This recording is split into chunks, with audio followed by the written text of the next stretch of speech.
பார்த்துட்டோம் கரெக்டா. இந்த ரெசிஸ்டர்ஸ் சார் ரெசிஸ்டர்ஸ்க்கு வேல்யூ கொடுக்குறீங்களா சார், 100 ஓம் 1000 ஓம்ஸ் 150 ஓம்ஸ் அப்பெல்லாம் கொடுக்குறீங்களா சார், எப்படி சார் இதை கொடுக்குறீங்க, எப்படி கொடுக்குறீங்க? ரெசிஸ்டர்ஸோட யூனிட் ஓம்ன்றது எனக்கு தெரியும் சரிங்களா, எப்படி சார் இதெல்லாம் கொடுக்குறீங்க?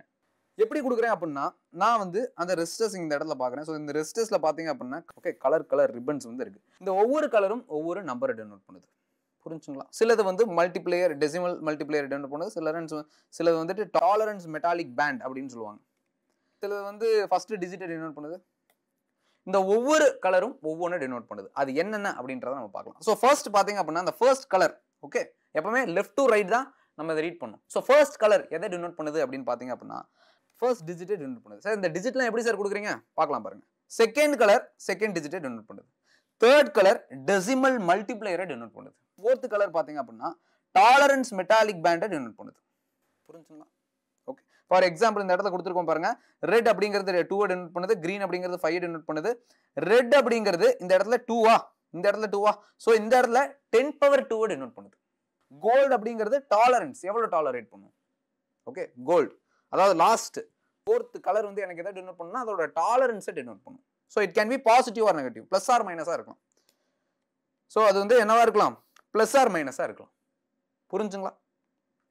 ஓகே இப்போ கலர் கோடிங் ஆஃப் ரெசிஸ்டர்ஸ் பாருங்க. ஸோ டிஃப்ரெண்ட் கலர்ஸ் இருக்கு. ஃபர்ஸ்ட் பாத்தீங்க அப்படின்னா பிளாக் இருக்கு, அடுத்து பிரவுன் இருக்கு, red orange yellow green blue violet grey white gold silver. Okay so பிளாக்கோட நம்பர் பார்த்தீங்கன்னா 0, மல்டிப்ளேயர் பார்த்தீங்க அப்படின்னா 1, ப்ரௌனோட பார்த்தீங்கன்னா 1 10^1 இருக்கு. கோல்டு சில்வர் அண்ட் கலர்லெஸ்க்கு மட்டும் 5%, 10%, 20%. இது பிளஸ் ஆர் மைனஸ் அப்படிங்கறத சொல்றாங்க. சார் இது எப்படி சார் நான் ரிமெம்பர் பண்ணுவேன் அப்படின்றதுக்கு ஒரு சின்ன ட்ரிக் இருக்கு பாருங்க. BB Roy of great Britain have a very good wife wearing gold silver and necklace. Okay so இதோட ஃபர்ஸ்ட் டேர்ம்ஸ் வந்து எடுத்துக்கோங்களேன். BB Roy okay so B அப்படிங்கிறது பிளாக் டெனோட் பண்ணுது, பி அப்படிங்கிறது பிரவுன் டெனோட் பண்ணுது, ஆர் அப்படிங்கிறது ரெட். சோ இது எல்லாமே ரிமெம்பர் பண்ணிக்கிறதுக்கு ஒரு சின்ன ட்ரிக். கிளியர். சோ இப்போ அடுத்து போலாம் பாருங்க. Okay so temperature dependence of resistance. Sir இந்த ரெசிஸ்டிவிட்டி அப்படின்றத நீங்க சொன்னீங்க. Resistivity is equal to R A by L அப்படின்னு சொன்னீங்க.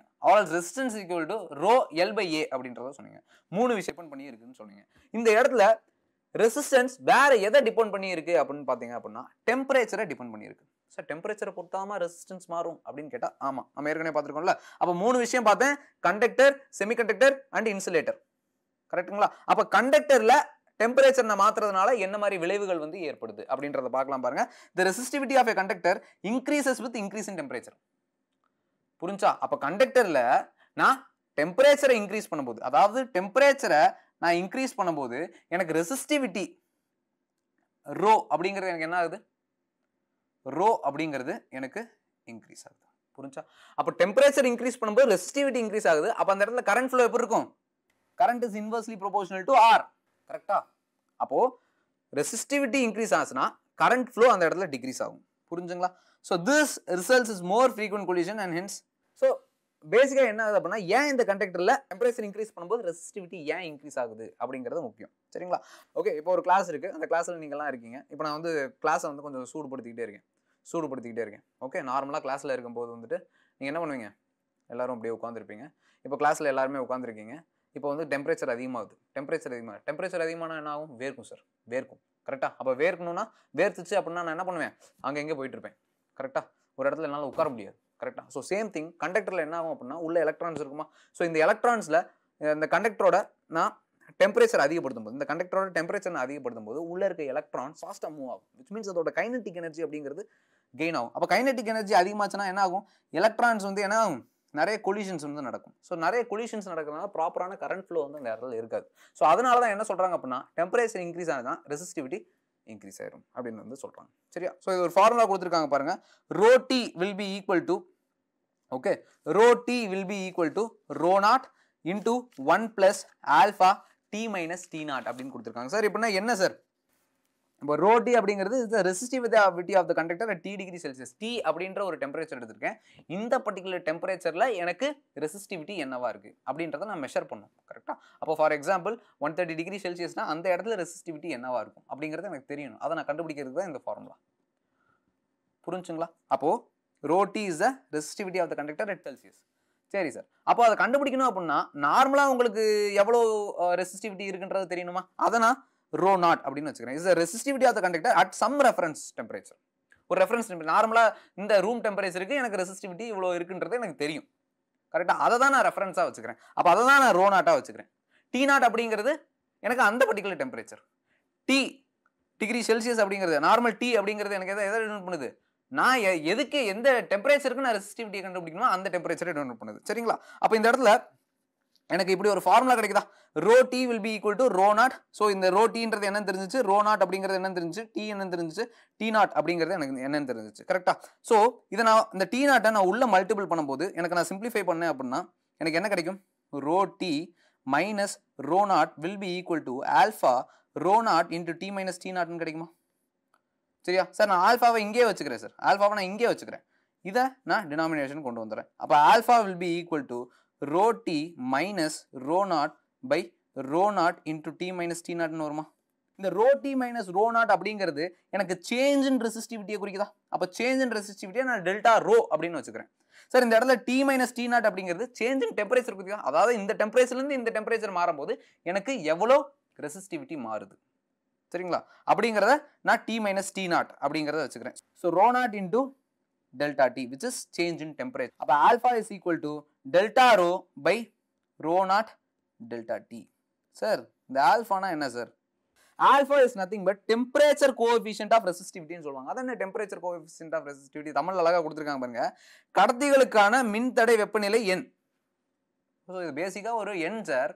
இது இந்த எண் எதை டினோட் பண்ணுது அப்படின்னா it is defined as a ratio of increase in resistivity per degree rise in temperature to the resistivity at T naught. ஒரு ரெஃபரன்ஸ் டெம்பரேச்சர் நான் எடுத்துருக்கேன். சரிங்களா? இந்த ரெஃபரன்ஸ் டெம்பரேச்சர் நான் அப்படியே வச்சுக்கிறேன். சரியா? இப்போ நான் டெம்பரேச்சர் இன்க்ரீஸ் பண்ணுறேன். எவ்வளோ இன்க்ரீஸ் பண்ணுறேன்? ஒரு டிகிரி. ஓகே, அப்போ per டிகிரி செல்சியஸுக்கு எனக்கு ரெசிஸ்டிவிட்டி எப்படி மாறுது? per டிகிரி செல்சியஸுக்கு எனக்கு ரெசிஸ்டிவிட்டி எவ்வளோ மாறுது அப்படின்றது தான் இந்த ஆல்ஃபா. ஸோ இதுக்கு ஒரு பேர் இருக்கு. என்ன அப்படின்னு பார்த்தீங்க அப்படின்னா கோஎஃபிஷியன்ட் ஆஃப் ரெசிஸ்டிவிட்டி. சரிங்களா? கோஎஃபிஷியன்ட் ஆஃப் ரெசிஸ்டிவிட்டி, அதாவது கடத்திகளுக்கான மின்தடை வெப்பநிலை எண் அப்படிங்கிறது. புரிஞ்சுங்களா? சரியா? சரி, ஓகே சார். கண்டக்டர்ல பார்த்துட்டீங்க. எனக்கு இன்சுலேட்டர்ல என்ன ஆகுது? இன்சுலேட்டர்ல அப்படியே ஆப்போசிட் சார். டெம்பரேச்சர் இன்க்ரீஸ் ஆகும் போது எனக்கு ரெசிஸ்டிவிட்டி டிக்ரீஸ் ஆகும் சார். ரெசிஸ்டிவிட்டி டிக்ரீஸ் ஆனா எனக்கு என்ன சார் ஆகும்? அந்த இடத்துல கரண்ட் ஃப்ளோ அதிகமாக இருக்கும். செமிகண்டக்டர்ல என்ன சார் நடக்குது? செமிகண்டக்டர்லையும் அதே விஷயம் தான் நடக்குது.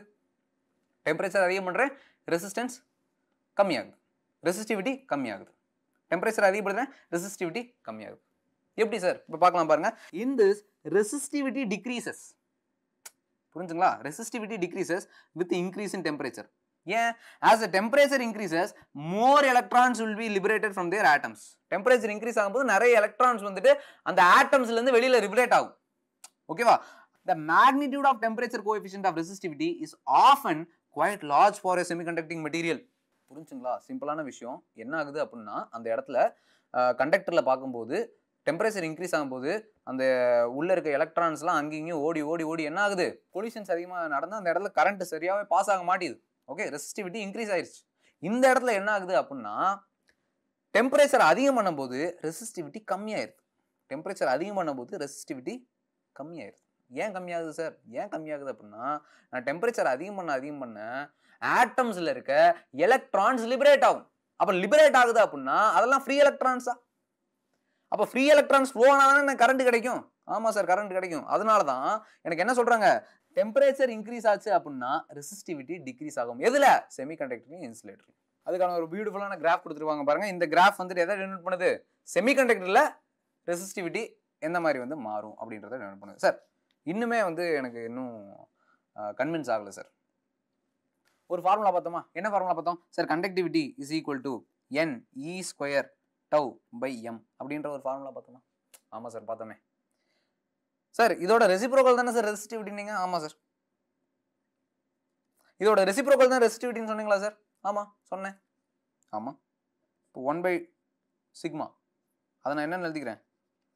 ரோன்னு எழுதிக்கிறேன்.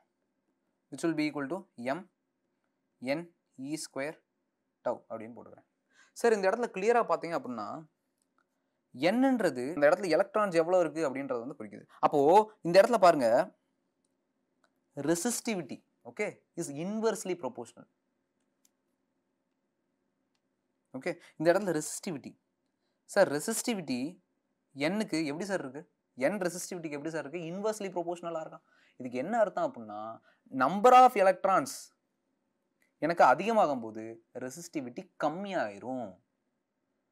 நம்பர் ஆஃப் எலக்ட்ரான்ஸ் அதிகமாகும் போது ரெசிஸ்டிவிட்டி கம்மியாயிரும். அப்ப செமிகண்டக்டர்ல நம்பர் ஆஃப் எலக்ட்ரான்ஸ் லிபரேட் ஆகுது. லிபரேட் ஆகுது அப்படின்னா நம்பர் ஆஃப் எலக்ட்ரான்ஸ் அதிகமாகுது. அப்ப அதிகமாகும் போது ரெசிஸ்டிவிட்டி கம்மியாகுது. ரெசிஸ்டிவிட்டி கம்மியாச்சு அப்படின்னா கரண்ட் ஃப்ளோ அதிகமா இருக்கும். புரிஞ்சா? அதான் இங்க கொடுத்துருக்காங்க பாருங்க. The resistivity of a material is inversely proportional to the number density of the electrons. Number density of the electrons. இந்த இடத்துல அடுத்து கொடுத்துருக்காங்க பாருங்க. Inversely proportional to the average time between the collisions. புரிஞ்சுங்களா? average time between the collisions. collisions நம்ம பார்த்தோமா? அப்ப collisions அப்படின்றது பார்த்தோமா? எலக்ட்ரான்ஸ் வந்து அடுத்தடுத்த எலக்ட்ரான்ஸ்ல எனக்கு கொலைட் ஆகிற அந்த ஆவரேஜ் டைம், அதை தான் வந்துட்டு ரிலாக்ஸேஷன் டைம் அப்படின்னு சொல்லுவாங்க. ஸோ அதை தான் வந்துட்டு நான் வந்து என்னன்னு சொல்றேன்? டவ் அப்படின்னு வந்து சொல்றேன். புரிஞ்சுங்களா? அப்போ rho is inversely proportional.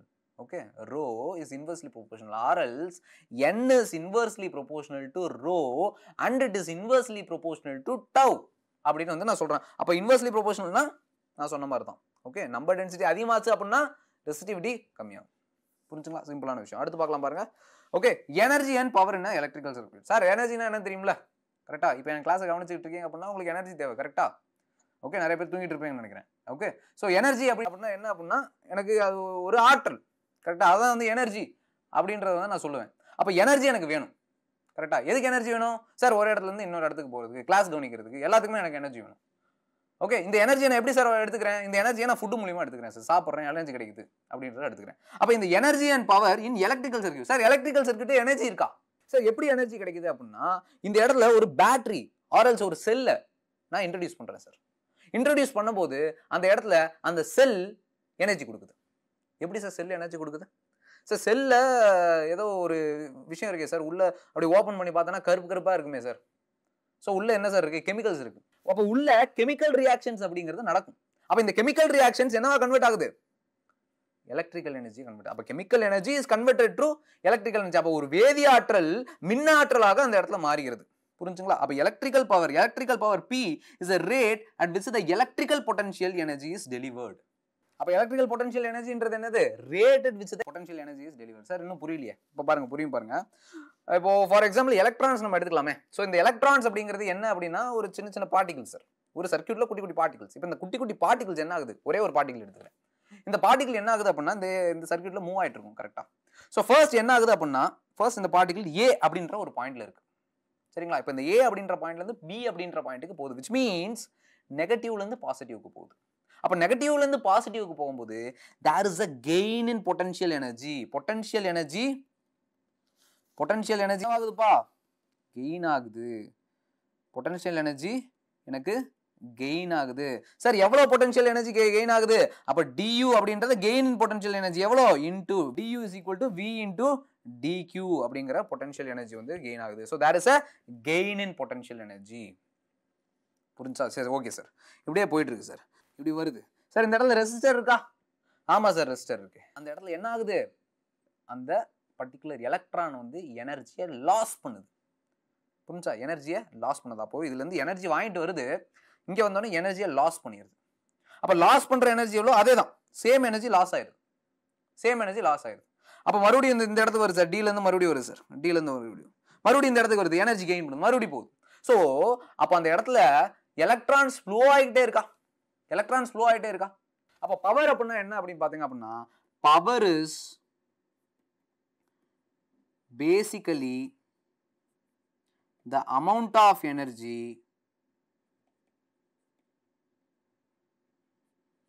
being used per second. அப்போ ஒரு செகண்டுக்கு எனக்கு எவ்வளோ அமௌண்ட் ஆஃப் எனர்ஜி யூஸ் ஆகுது? எது சார் யூஸ் பண்ணுது? அப்படின்னா எந்த காம்பனண்ட்டை நான் அதில் கனெக்ட் பண்ணியிருக்கேன். அப்போ அந்த காம்பனண்ட் எவ்வளோ ஃபாஸ்ட்டாக அந்த எனர்ஜியை யூஸ் பண்ணுது. அப்போ இந்த இடத்துல எனர்ஜி கொடுக்குற சோர்ஸ் எது சார்? பேட்டரி ஆர்எல்ஸ் செல் ஆர்எல்ஸ் கரண்ட் பிளக்ல கொடுக்குறேன். அப்படின்ற போது இந்த பவர் அப்படிங்கிறது எவ்வளோ அமௌண்ட் ஆஃப் எனர்ஜி யூஸ் பண்ணப்படுகிறது, எவ்வளோக்கு? per second. புரிஞ்சுங்களா? அப்போ power is nothing but rate at which the electrical potential energy is delivered. electrical potential energy என்ன ரேட்ல டெலிவர் ஆகுது which is du by dt அப்படிங்கறத நான் சொல்லிட்டேன். புரிஞ்சுங்களா? அப்போ p will be equal to du by dt. அப்ப இந்த du க்கு பதிலா நான் எதை சப்ஸ்டிட்யூட் பண்ணலாம்? இந்த பர்టిక్యులர் ஃபார்மை சப்ஸ்டிட்யூட் பண்ணலாமா? அப்போ du பதிலா நான் எதை சப்ஸ்டிட்யூட் பண்ணிக்கிறேன்? v into dq அப்படிங்கறத சப்ஸ்டிட்யூட் பண்ணிக்கிறேன் by dt அப்படின்னு வந்துரும். புரிஞ்சுங்களா? சார் இந்த dq by dt நான் எங்கேயோ பார்த்த மாதிரி இருக்கா? ஆமா, I is equal to dq by dt அப்படிங்கறது எனக்கு தெரியுங்களா? தெரியுங்களா? அப்ப நான் என்ன பண்ணிக்கலாம்? p is equal to v into I அப்படின்னு போட்டுக்கலாம். சோ இதுதான் பவர் அப்படின்னு சொல்லுவாங்க. Power is equal to v into I. சரிங்களா? சார் இந்த பவர் v into I மட்டும் தான் எழுத முடியுமான்னு கேட்டா அப்படி கிடையாது. அக்கார்டிங் டு ஓம்ஸ் லா எனக்கு என்ன தெரியும்? சார் ஓம்ஸ் லா படி ஓம்ஸ் லாவின் படி எனக்கு என்ன தெரியும் அப்படின்னா v is equal to IR, I is equal to v by R அப்படின்றது எனக்கு தெரியுமா? ஓகே, இப்போ நான் இதெல்லாம் கொண்டு போய் இந்த இடத்துல சப்ஸ்டிட்யூட் பண்ற பாருங்க.